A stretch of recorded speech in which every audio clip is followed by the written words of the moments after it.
आज आपका टॉपिक है सिलेक्शन ऑफ साइट्स। कैसे आप भूखंड का चुनाव करते हो, चयन करते हो, क्या उसकी इम्पोर्टेंस है आपके जो लाइफ में कि आप भूखंड कैसे चयन करते हो।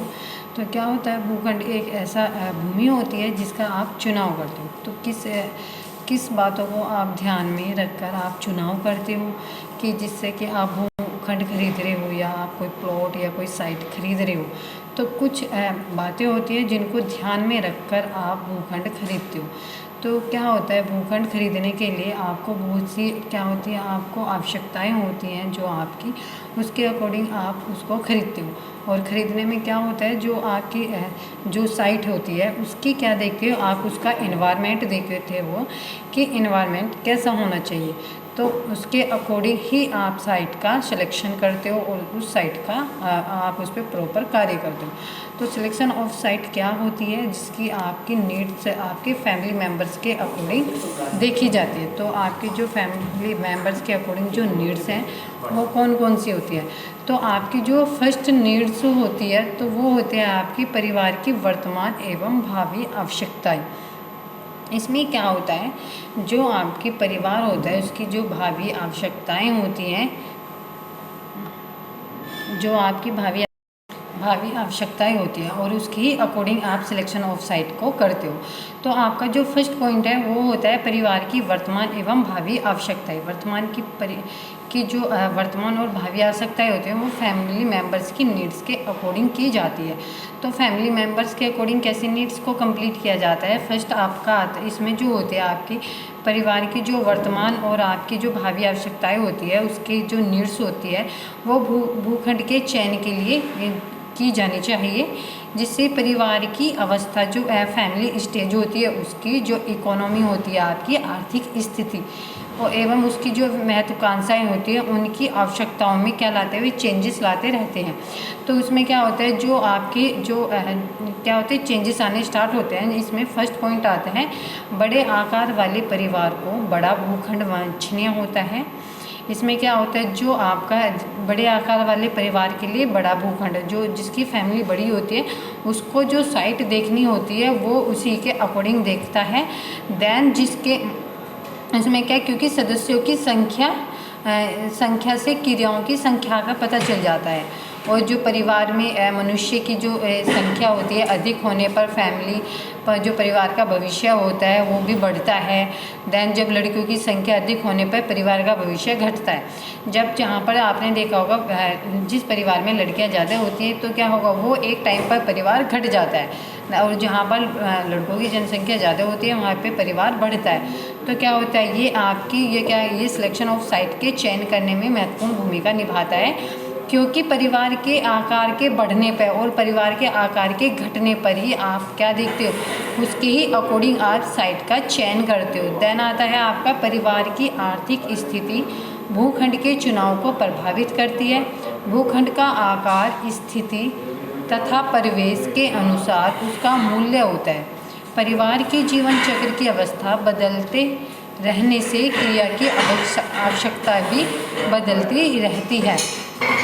इसमें क्या होता है, जो परिवार की जो आर्थिक स्थिति होती है उसके भूखंड को के चुनाव को भी प्रभावित करती है। भूखंड का आकार, स्थिति तथा परिवेश उसका क्या होता है, एलिवेशन उनका वैल्यूज़ होती है तथा उसकी ही परिवार अपनी आय के अकॉर्डिंग, आय के अनुसार ही भूखंड का मूल्य चुका सकता है।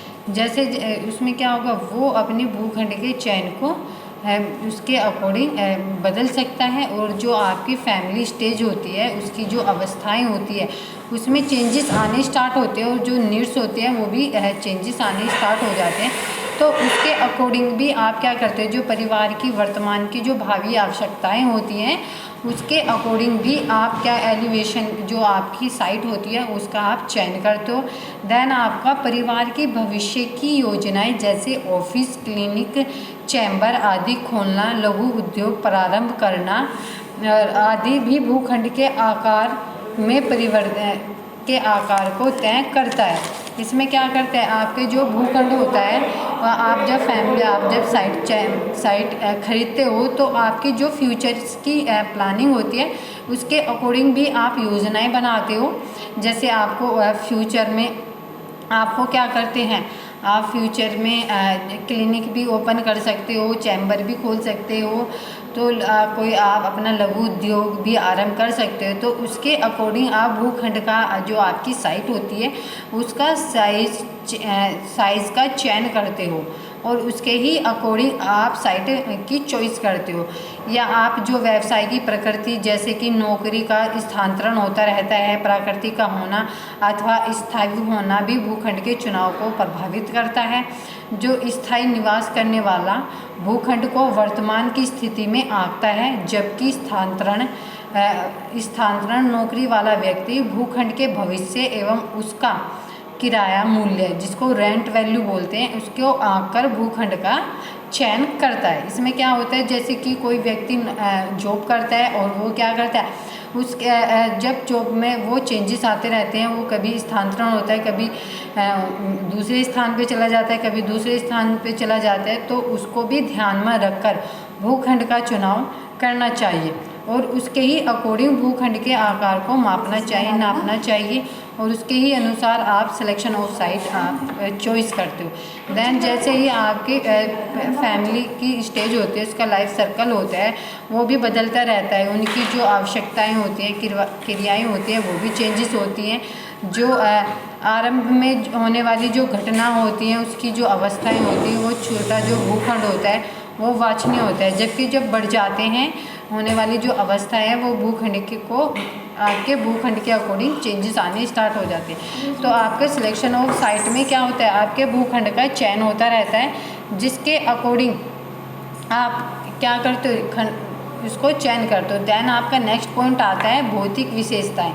भौतिक विशेषताएं में क्या होता है, आपके 3 टाइप्स की होती है, जिसमें एक स्थान और दृश्य होता है, सेकंड भूमि की स्थिति और थर्ड ढलान एवं गड्ढे होते हैं। जो फर्स्ट है आपका स्थान और दृश्य, उसमें फर्स्ट आपका पॉइंट आता है आवास अथवा आवास के लिए भूखंड का चुनाव करते समय यह परम आवश्यक है कि स्थान रहने योग्य हो, उसके चारों ओर के दृश्य मनोहरी हो। मतलब जब आप वहाँ पर भूखंड का चुनाव करते हो, साइट का चुनाव करते हो, तो वहाँ पर आवास के लिए ये इम्पोर्टेंट होता है कि जहाँ पर आप वो साइट चयन कर रहे हो वो रहने योग्य होनी चाहिए, उसका इन्वायरमेंट अच्छा होना चाहिए और उसके चारों तरफ मनोहरी दृश्य होने चाहिए, जिससे क्या होती है, कोई स्थिति विभुत स्थिति उत्पन्न नहीं होती है, क्योंकि इन्वायरमेंट आपका अच्छा होना चाहिए। सेकंड आता है आपका आवास यदि ऊंचे धरातल पर हो तो बरसात का या अन्य प्रकार का पानी ठहरता नहीं, जो भवन के लिए लाभदायक होता है। जब आप साइट का चयन करते हो तो आप क्या देखते हो, आप उस ज़मीन को देखते हो क्योंकि वो ऊंचाई पर है, या आप आवास बना रहे हो तो आपको ये ध्यान में रखकर बनाया जाता है कि जब कभी पानी की प्रॉब्लम हो तो पानी घर के अंदर ना घुसे, तो धरातल जो आपके बनाना है उसको थोड़ा ऊंचा करके बनाते हो, जिससे कि पानी बरसात का पानी भी नहीं ठहरे आपके भवन के सामने, तो वो उसके लिए भी ये लाभदायक होता है। थर्ड आता है आपका आवास घनी आबादी से दूर शांत क्षेत्र में होना चाहिए, यहाँ धूप और स्वच्छ वायु अच्छे से मिलती रहनी चाहिए। आपका आवास ऐसी साइट ऐसी जगह चॉइस करनी चाहिए जहाँ पर घनी आबादी ना हो, आसपास फैक्ट्री और गंदे नाले ये सबको दूर रखकर शांत इन्वायरमेंट को देखकर ही आपको चॉइस करनी चाहिए और उसके अकॉर्डिंग ही आपके वहाँ पर धूप और शुद्ध वायु अच्छे से मिलती हो, जिससे कि आपका स्वास्थ्य अच्छा रहे। फोर्थ आते हैं आपका सौंदर्य एवं उपयोगिता दोनों की दृष्टि से आवास के आसपास वृक्षों बगीचों का होना भी उत्तम होता है। इसमें क्या होता है, जब आवास बनाते हो आपको उपयोगिता रहती है कि वो सुंदरता से होना चाहिए दृष्टि, जो आवास के आसपास के जो वृक्ष होते हैं, बगीचे होते हैं, वो भी उत्तम होने चाहिए।